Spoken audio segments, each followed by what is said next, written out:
You can have a seat. Religious freedom, of course, is the freedom to practice one's own faith and act according to one's own conscience. And it's, of course, the bedrock of civil society in the United States of America and across the world.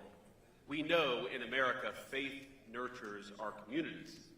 At home and abroad, it fosters a love for one's neighbors. It inspires generosity and service. It calls us to treat one another with dignity, to lift up those in need, and to build nations grounded in moral principle. In America, our founding fathers rightly recognized this, listing freedom of religion first among the liberties enshrined in our great Constitution.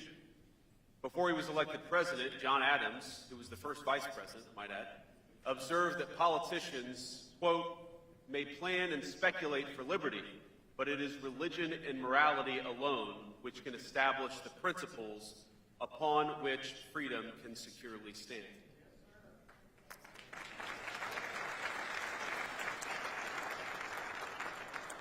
Now, of course, that's an important lesson for any lawmaker in this room, but for all of us in this room. But I'm here this morning in part to reflect not only on the words of our founders, but especially on those of their own intellectual forebears, the church fathers of classical Christianity, to which we owe the very notion of religious liberty. And I know we have people of every faith here, but it is, I think, a conceit of modern society that religious liberty is a liberal concept, but we know that religious freedom flows from concepts central to the Christian faith in particular, the free will of human beings and the essential dignity of all peoples.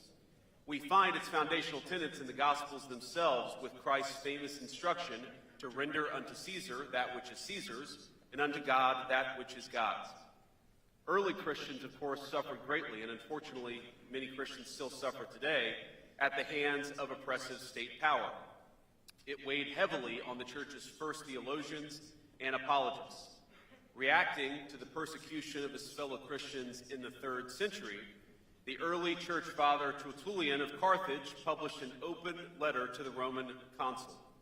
In it, he advocated the freedom to practice one's faith according to his or her conscience, and I'm quoting, "It is only just and a privilege inherent in human nature that every person should be able to worship according to his own convictions.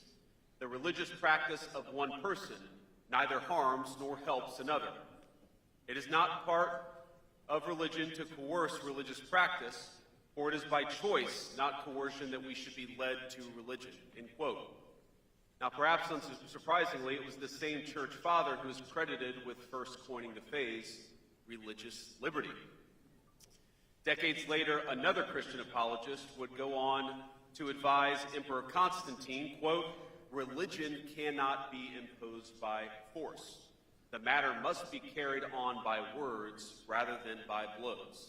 And of course, this line of thought runs from the early church fathers to now the modern era, where we recognize that we can't force our faith on anybody. America's founders recognized that their own writings was in dialogue with these philosophical predecessors.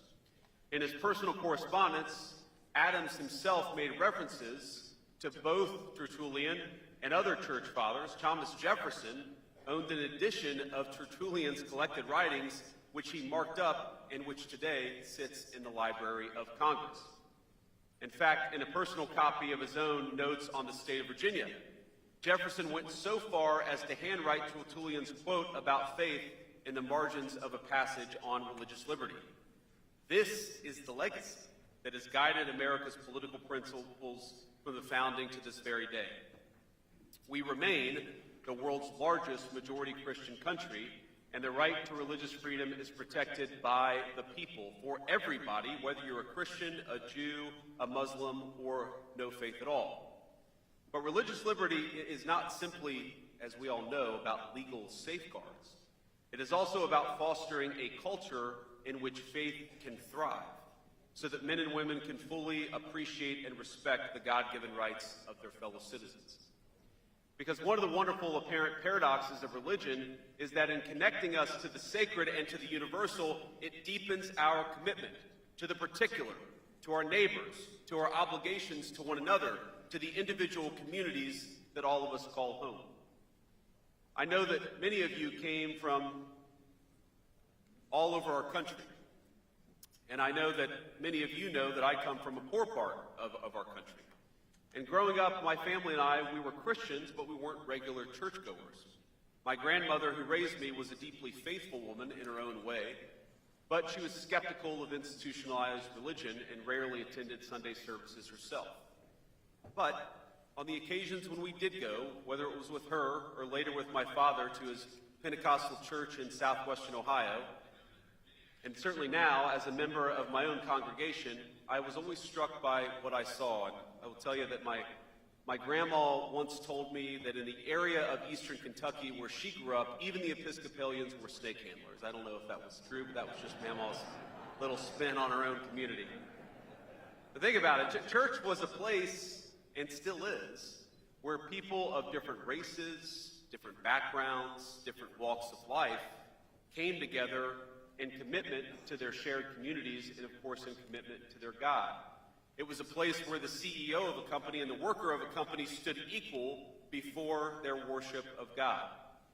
It was a place where people united not just in the pews, but in acts of service, on mission trips, charity drives, and in rallying around one another in times of sickness or grief, or, of course, in celebration of new life. Are these not the kinds of bonds and virtues that lawmakers today should strive to cultivate? Well, I'm pleased to say that they certainly were in the first Trump administration, and they will be even more so in the second Trump administration.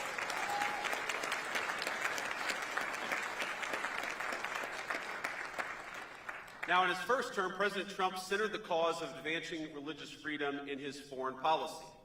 In China, across Europe, and throughout Africa and the Middle East, the first Trump administration took critical steps to protect the rights of the faithful, whether that was by rescuing pastors who were persecuted by foreign regimes, or bringing relief to the Yazidis, Christians, and other faith communities facing genocidal terror from ISIS. And in his domestic policy, President Trump's first term brought a new high watermark for religious Americans. He took decisive action to defend religious liberty, combat anti-Semitism, and preserve the conscience rights of hospital workers and faith-based ministries as they provided care to their fellow Americans, and to remove barriers for religious organizations and businesses to contract with the federal government. You shouldn't have to leave your faith at the door of your people's government, and under President Trump's leadership, you won't have to.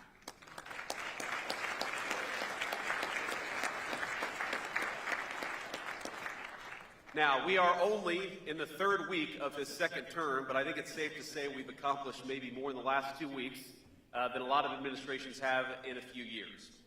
But this administration is intent on not just restoring, but on expanding the achievements of the first 4 years and certainly of the last 2 weeks. And in this short period, the president has issued orders to end the weaponization of the federal government against religious Americans, pardon pro-life protesters who were unjustly imprisoned under the last administration, and importantly, stop the federal censorship used to prevent Americans from speaking their conscience and speaking their mind, whether it's in their communities or online. Now, our administration believes we must stand for religious freedom, not just as a legal principle, as important as that is, but as a lived reality, both within our own borders and especially outside of it. In recent years, too often has our nation's international engagement on religious liberty issues been corrupted and distorted to the point of absurdity. Think about this. How did America get to the point where we're sending hundreds of thousands of taxpayer dollars abroad to NGOs that are dedicated to spreading atheism all over the globe? That is not what leadership on protecting the rights of the faithful looks like. And it ends with this administration.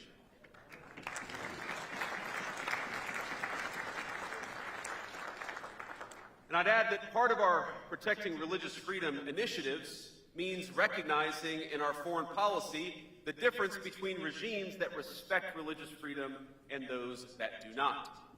The United States must be able to make that distinction. We must be able to look at the catastrophes like the plight of Iraq's Christians over the past 3 decades, and possess the moral clarity to act when something has gone wrong.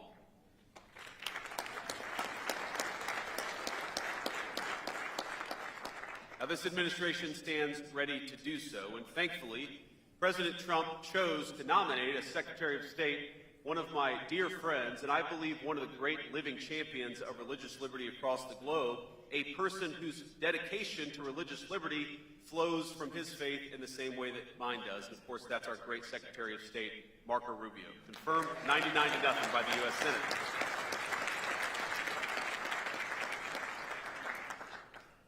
But both at home and abroad, we have much more to do to more fully secure religious liberty for all people of faith. I am grateful for the painstaking work that everyone in this room has poured into that effort. I pray that together we will be able to better protect the dignity of all peoples as well as the rights of all believers to practice their faith according to the dictates of their conscience. So thank you all for your work in preserving religious liberty. Thank you for safeguarding the rights of faith communities across the globe. And thank you, most of all, for believing, because we know that the source of religious liberty is the recognition that all of us are equal under the rights and laws of God, and that principle will guide us in the years to come. God bless you all, and thank you for having me.